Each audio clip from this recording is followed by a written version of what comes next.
गडचिरोली जिल्ह्यातून सध्या एक अतिशय मोठी आणि महत्त्वाची बातमी समोर येत आहे. शेतकरी वाचवा, जिल्हा वाचवा अशी घोषणा देत आणि डोक्यावर पांढऱ्या टोप्या परिधान करून हजारो शेतकरी आज रस्त्यावर उतरले आहेत. निमित्त आहे गडचिरोली जिल्ह्यात होणाऱ्या जबरदस्तीच्या भूसंपादनाविरोधात पुकारण्यात आलेल्या अभूतपूर्व बैलबंडी मोर्चाचे. आमच्या विकासाला मुळीच विरोध नाही, पण सरकारच्या तथाकथित विकास कामांसाठी आमच्या हक्काच्या सुपीक जमिनी हिरावून घेतल्या तर आम्ही जगायचे कसे? आमच्या पुढच्या पिढ्यांनी काय करायचे? असा उद्विग्न आणि आक्रमक सवाल करत गडचिरोलीतील हजारो अन्नदात्यांनी जिल्हाधिकारी कार्यालयाबाहेर बेमुदत ठिय्या आंदोलन सुरू केलंय. केवळ घोषणाबाजी न करता हा लढा दीर्घ चालणार या पूर्ण तयारीनिशी शेतकरी आपल्या बैलगाड्यांमध्ये पिण्याचे पाणी, खाण्याच्या शिधा, गॅस चुली आणि बैलगाड्यांसाठी चारा घेऊन आंदोलनात सामील झाले आहेत. प्रसंगी जीव देऊ पण जमीन देणार नाही हा शेतकऱ्यांचा निर्धार नेमका काय आहे आणि त्यांच्या मुख्य मागण्या कोणत्या आहेत, याचा सविस्तर आढावा या सविस्तर व्हिडिओमध्ये घेऊया. आजच्या बातमीचे लेखक आहेत नील सोनार. मित्रांनो, 4 जूनपासून गडचिरोली जिल्हा एका मोठ्या जन आंदोलनाच्या साक्षी बनला आहे. शेतकरी संघर्ष समितीच्या झेंड्याखाली गोळा झालेल्या हजारो शेतकऱ्यांनी प्रशासनाच्या धोरणाविरोधात रणशिंग फुंकले आहे. सकाळी ठीक 11 वाजता गडचिरोली शहरातील मध्यवर्ती आणि ऐतिहासिक अशा इंदिरा गांधी चौकातून या ऐतिहासिक बैलगाडी मोर्चाची सुरुवात झाली. शेकडो बैलगाडा एकामागून एक शिस्तीत चंद्रपूर मार्गाने जिल्हाधिकारी कार्यालयाकडे सरकू लागल्या. जून महिन्याची सुरुवात झाली असली तरी विदर्भातील ऊन अंगाची लाही लाही करत होते. या रणरणत्या उन्हात तब्बल 4 किलोमीटरचे अंतर पायी आणि बैलगाड्यांसह कापत हे मोर्चेकरी आंदोलनस्थळी पोहोचले. या संपूर्ण प्रवासादरम्यान शेतकऱ्यांच्या गगनभेदी घोषणांनी संपूर्ण गडचिरोली शहर आणि जिल्हाधिकारी कार्यालयाचा परिसर दणाणून गेला होता. या आंदोलनाचे सर्वात मोठे वैशिष्ट्य म्हणजे यामध्ये पुरुषांच्या बरोबरीने महिला शेतकऱ्यांचा सहभाग प्रचंड मोठा आणि लक्षणीय होता. शेतकऱ्यांचा संताप अनाठायी नाही. शासनाकडून वेगवेगळ्या मोठ्या प्रकल्पांसाठी गडचिरोलीतील अतिशय सुपीक आणि बारमाही पिकाऊ जमिनी अधिग्रहित म्हणजेच ॲक्वायर करण्याचा सपाटा सुरू आहे. यामध्ये प्रामुख्याने 2 मोठे प्रकल्प वादाच्या भोवऱ्यात सापडले आहेत. सर्वात प्रथम गडचिरोली विमानतळ प्रकल्प. गडचिरोली तालुक्यातील हिरापूर, शिरपूर चक आणि गुरवडा या परिसरातील शेतजमिनी विमानतळासाठी अधिग्रहित करण्याचे नियोजन प्रशासनाने केले आहे. शेतकऱ्यांच्या मते ही जमीन अतिशय सुपीक असून त्यांच्या उपजीविकेचे एकमेव साधन आहे. द्वितीय, प्रस्तावित पोलाद निर्मिती प्रकल्प. चामोर्शी तालुक्यातील भेंडाळा परिसरातील 14 गावे आणि जयरामपूर परिसरातील 13 गावांमध्ये कॉर्पोरेट क्षेत्रातील महाकाय कंपन्या, उदाहरणार्थ JSW लॉयल मेटल्स यांच्या प्रकल्पांसाठी MIDC म्हणजेच महाराष्ट्र औद्योगिक विकास महामंडळ मार्फत मोठ्या प्रमाणावर भूसंपादन सुरू आहे. शेतकऱ्यांची मुख्य भूमिका अशी आहे की आमच्या औद्योगिकरणाला किंवा विमानतळाला विरोध नाही.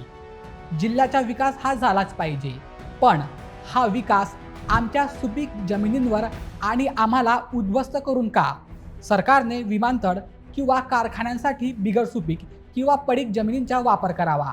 आमच्या तोंडाचा घास हिरावून घेऊ नये. प्रशासनाने काढलेला हा भूसंपादनाचा आदेश शेतकऱ्यांनी तुगलकी आदेश म्हणजेच अविचारी किंवा हुकुमशाहीचा निर्णय असं म्हटलं आहे.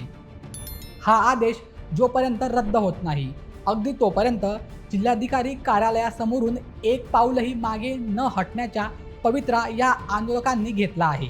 शेतकऱ्यांची ही तयारी केवळ एका दिवसाच्या आंदोलनाची नाही, तर ती आरपारच्या लढ्याची आहे.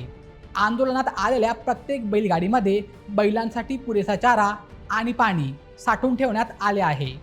माणसांसाठी कित्येक दिवस पुरेल एवढा किराणा माल, तांदूळ, डाळी आणि शिधा आणला गेला आहे. रात्रीच्या मुक्कामासाठी लागणारे कपडे, अंथरूण पांघरूण आणि जेवण बनवण्यासाठी लागणारी भांडी सुद्धा सोबत आणली आहेत. शेतकऱ्यांनी स्पष्ट केले आहे की जोपर्यंत लिखित आश्वासन किंवा भूसंपादन रद्द करण्याचा निर्णय मिळत नाही, तोपर्यंत जिल्हाधिकारी कार्यालयाचे मैदान हेच त्यांचे घर असेल. या आंदोलनात केवळ जमिनीचाच प्रश्न मांडला गेलेला नाही, तर गडचिरोलीतील शेतकऱ्यांच्या जगण्याचा दुसरा मोठा शत्रू ठरलेल्या रानटी हत्तींच्या विळखाचा मुद्दाही अत्यंत आक्रमकपणे मांडण्यात आला आहे. गेल्या काही वर्षात शेजारील राज्यातून आलेल्या जंगली हत्तींच्या कळपाने गडचिरोलीतील शेतीचे आणि घरांचे प्रचंड नुकसान केले आहे। या पार्श्वभूमीवर शेतकऱ्यांनी काही प्रमुख मागण्या प्रशासनासमोर ठेवल्या आहेत। चला ते देखील पाहून घेऊयात। सर्वात प्रथम, हत्तींचा कायमस्वरूपी बंदोबस्त। रानटी हत्तींमुळे शेतात जाणे धोक्याचे झाले आहे। या हत्तींच्या वन विभागाने तातडीने आणि कायमस्वरूपी बंदोबस्त करावा, अशी शेतकऱ्यांची मागणी आहे। द्वितीय, नुकसान भरपाईत दुप्पट वाढ। हत्तींच्या हल्ल्यात नष्ट होणाऱ्या शेतपिकांची सध्या मिळणारी 50,000 रुपयांची नुकसान भरपाई अत्यंत तोकडी आहे। ही भरपाई वाढून 1,00,000 रुपये प्रति एकर करण्यात यावी। तृतीय, साहित्याची पूर्ण भरपाई। हत्तींनी घरे किंवा शेतातील साहित्याची तोडफोड केल्यास झालेल्या नुकसानीच्या बाजारमूल्य एवढी जितकी किंमत असेल तितकी पूर्ण भरपाई शासनाने दिली पाहिजे। तृतीय, साहित्याची पूर्ण भरपाई। हत्तींनी घरे किंवा शेतातील साहित्याची तोडफोड केल्यास झालेल्या नुकसानीच्या बाजारमूल्य एवढी जितकी किंमत असेल तितकी पूर्ण भरपाई शासनाने दिली पाहिजे, अशी मागणी देखील शेतकऱ्यांनी केली। तर मित्रांनो, गडचिरोली हा जिल्हा नैसर्गिक साधनसंपत्ती, जंगले आणि खनिजांनी समृद्ध असलेला जिल्हा आहे।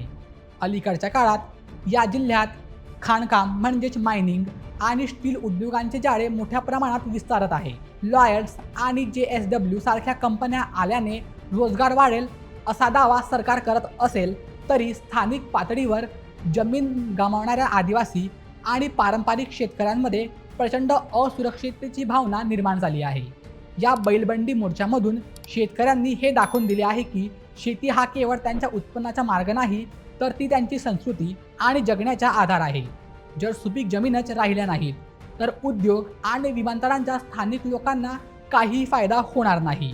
मित्रांनो, सध्या हजारो शेतकरी जिल्हाधिकारी कार्यालयाबाहेर ठाण मांडून बसले आहेत।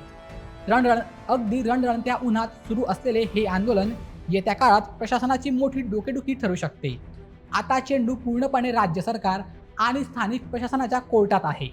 सरकार सुपीक जमिनींचे संपादन रद्द करून शेतकऱ्यांना दिलासा देणार की हे आंदोलन आणखी चिघळणार, ज्याकडे आता संपूर्ण महाराष्ट्राचे लक्ष लागले आहे। तर मित्रांनो, या संपूर्ण प्रकरणावर तुम्हाला काय वाटतं? शेतकऱ्यांच्या मागण्या योग्य आहेत की नाही? तुमचं मत आम्हाला कमेंटमध्ये नक्की कळवा आणि अशा व्हिडिओसाठी आपल्या बोलेमेच्या YouTube चॅनलला सबस्क्राईब करायला विसरू नका। धन्यवाद।